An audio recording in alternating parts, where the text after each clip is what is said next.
Dans un siècle traversé par les guerres, les idéologies meurtrières et les renoncements, une voix s'est élevée pour dire non. Non à l'injustice. Non à la compromission. Non à l'ordre établi.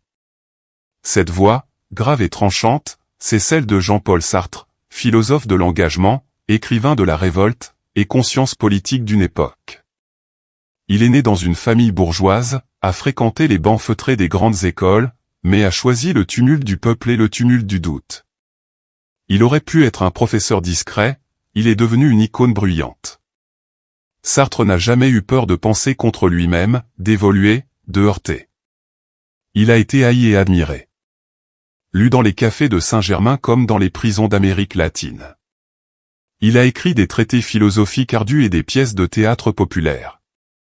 Il a vécu avec Simone de Beauvoir un amour sans chaîne, hors des normes, qui illustrait à lui seul sa pensée, l'homme est condamné à être libre. Sartre, c'est l'intellectuel total. Le résistant qui diffuse clandestinement des idées sous l'occupation. L'écrivain qui dénonce l'hypocrisie coloniale. Le philosophe qui refuse le prix Nobel pour ne pas devenir une institution. Une figure dérangeante, mais profondément lucide. Il ne s'est jamais contenté d'observer, il est entré dans l'arène. Il a sali ses mains au nom de l'idéal. Il a choisi le doute comme méthode et la liberté comme combat. Aujourd'hui, alors que le monde continue de tanguer entre oppression et désinformation, son œuvre revient hanter notre présent. Car Sartre ne nous dit pas quoi penser. Il nous apprend à penser debout. Et c'est là toute sa force.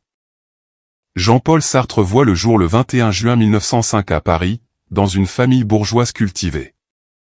Son père meurt alors qu'il n'a pas encore 2 ans. C'est un vide immense, une absence fondatrice. Sartre grandira seul avec sa mère, Anne-Marie, dans une proximité fusionnelle. Cette relation, tendre mais étouffante, deviendra l'un des grands thèmes de son œuvre. Très tôt, il se réfugie dans les livres, véritable monde parallèle où il invente, rêve et pense. Il lit tout, sans retenue, sans filtre. Le petit garçon myope et chétif devient un ogre intellectuel. À 11 ans, il découvre que sa mère va se remarier. Il vit cela comme une trahison, un abandon. Ce moment réveille en lui un sentiment de révolte, une haine de toute autorité imposée, un goût viscéral pour la liberté. Il entre au lycée Henri IV, puis à Louis le Grand, où il brille déjà par son intelligence acide et provocante. Mais c'est à l'école normale supérieure qu'il va réellement se forger, une institution prestigieuse où il rencontre des figures comme Raymond Aron, Paul Nizan, et surtout Simone de Beauvoir, qui deviendra sa compagne de vie et de pensée. Très tôt, Sartre se considère comme un être à part. Il se veut lucide, autonome, affranchi des illusions religieuses, des conventions sociales, et des facilités intellectuelles. Il rejette l'idée d'un Dieu, d'un destin, d'un ordre établi. Pour lui, l'homme est seul dans un monde absurde, et c'est à lui de construire du sens. Pas étonnant qu'il se passionne pour la philosophie, non comme une discipline académique, mais comme un moyen de vivre plus intensément. À Montparnasse, il fréquente les cafés, observe les passants, écrit ses premiers essais, tente de capter l'essence de l'existence dans ses moindres détails. Le Paris des années 30 est son théâtre. Il y joue sa première scène, celle d'un homme en quête de vérité dans un monde de faux-semblants. Dans le tumulte de l'entre-deux-guerres, Jean-Paul Sartre plonge dans les abîmes de la pensée. Il s'installe quelque temps à Berlin, en 1933, où il découvre la phénoménologie d'Edmund Husserl, et surtout la pensée abyssale de Martin Heidegger. C'est une révélation. Il comprend que l'homme n'est pas une essence figée, mais une existence en devenir. Il ne naît pas avec un sens, il doit le créer lui-même. De retour en France, il se met à écrire, sans relâche, dans un style dense, parfois opaque, toujours exigeant.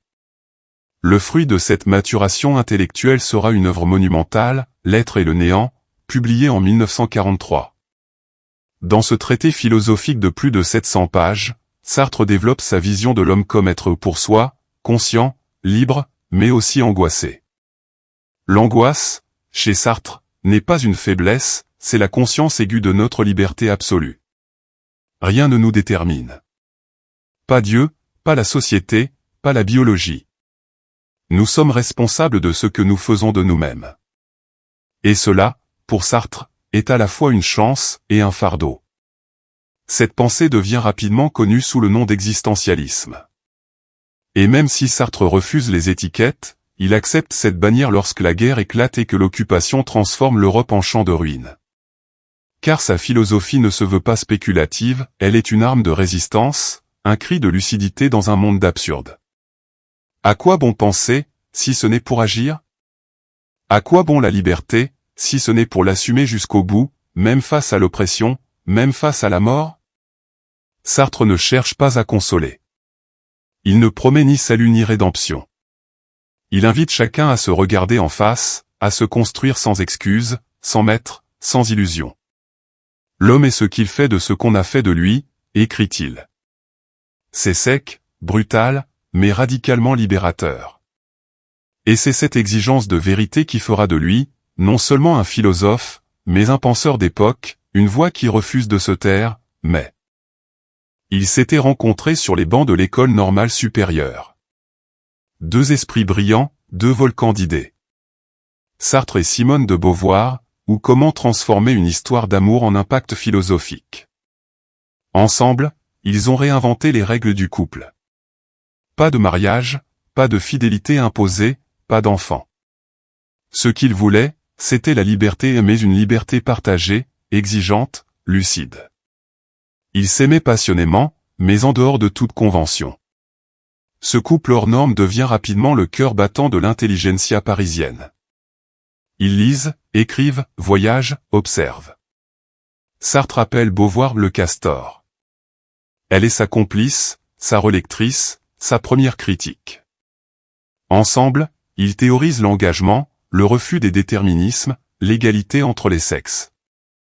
Elle publie Le deuxième sexe, Lui les mains sales, La nausée, et L'être et le néant. À travers leurs œuvres, ils poursuivent un dialogue sans fin sur la condition humaine, ses limites, ses vertiges, ses possibles. Mais cette liberté n'est pas simple. Elle est parfois douloureuse. Chacun a ses amants, ses amantes.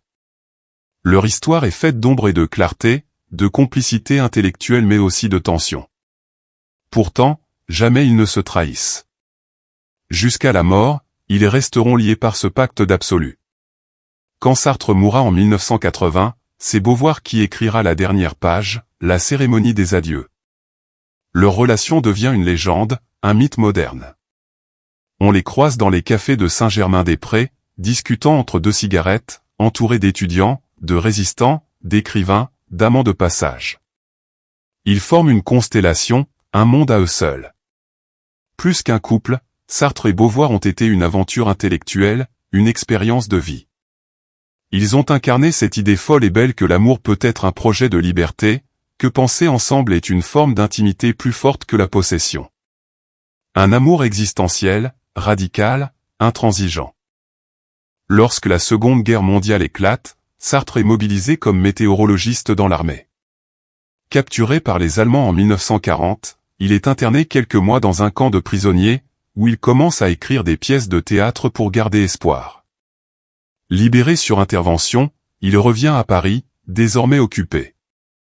Là, loin de se replier dans le silence ou la prudence, il décide de faire de sa plume une arme. Avec quelques amis, il fonde un petit groupe clandestin, Socialisme et Liberté. Mais l'action directe ne lui suffit pas. Il choisit l'engagement intellectuel, écrire pour éveiller, provoquer, déranger.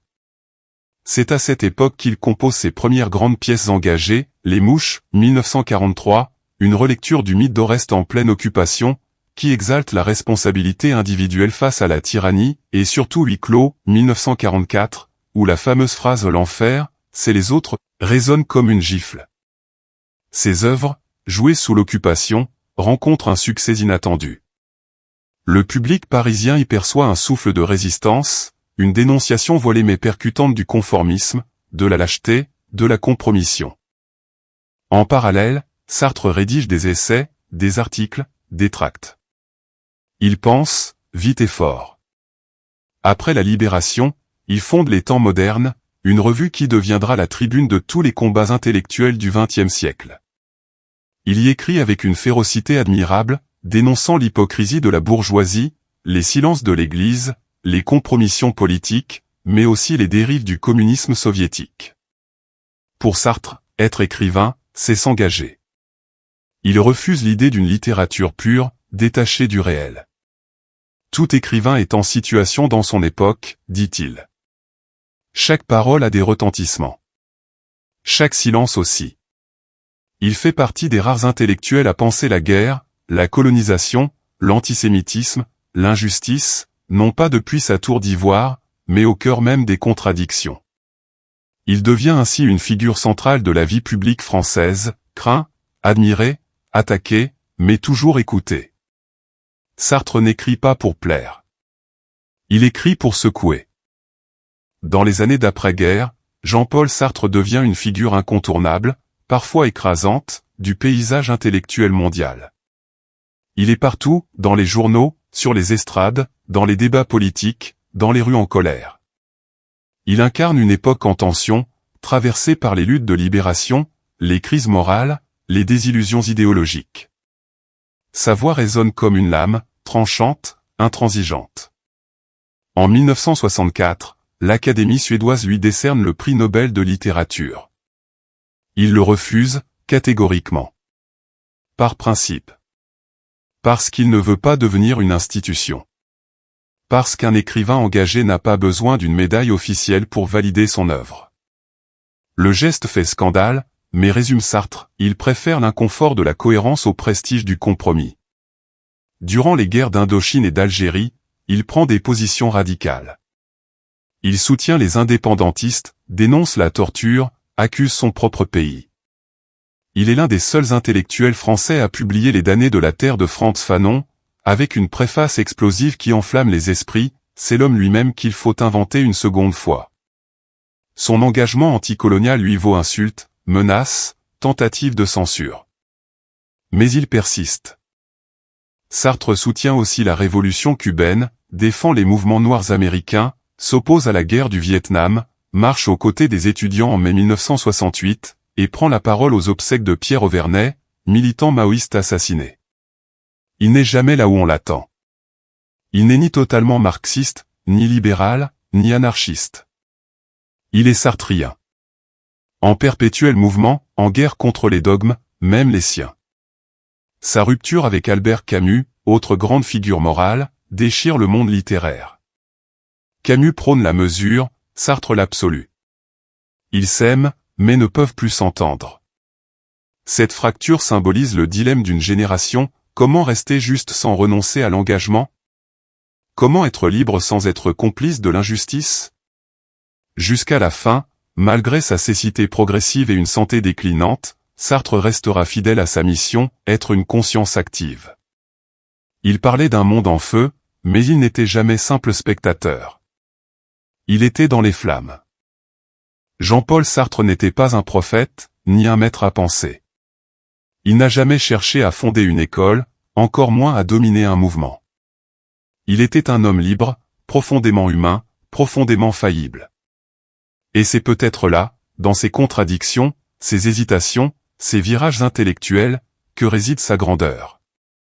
Il a défendu la liberté jusqu'au bout, même lorsque cette liberté l'isolait.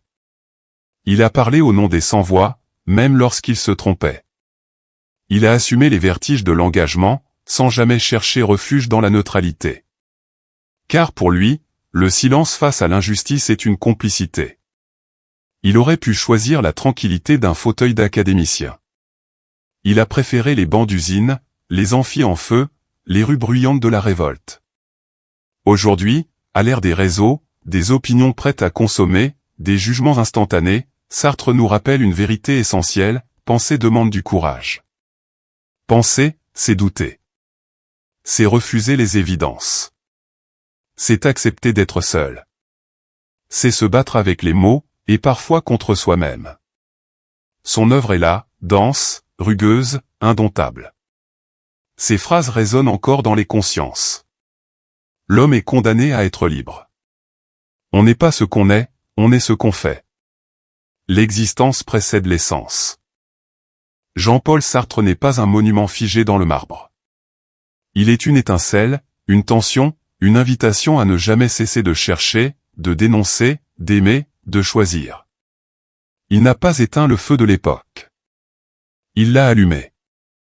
Jean-Paul Sartre nous laisse un héritage brûlant, une pensée libre, une exigence de vérité, une volonté farouche de rester debout face à l'absurde. Dans un monde où tout pousse à la facilité, au silence ou au cynisme, sa voix continue de bousculer, d'interroger, de réveiller. Et si, aujourd'hui, nous étions prêts à redevenir responsables de notre liberté? Dites-nous en commentaire, quelle idée de Sartre vous touche le plus? Son refus du Nobel? Son existentialisme? Son lien unique avec Simone de Beauvoir? Ou peut-être son combat contre les oppressions? Si cette vidéo vous a appris quelque chose, likez, abonnez-vous, et partagez cette flamme autour de vous. Chaque clic, chaque mot, chaque partage est une manière de faire vivre les grandes idées. Et surtout, soyez libres. Soyez lucides. Soyez Sartre.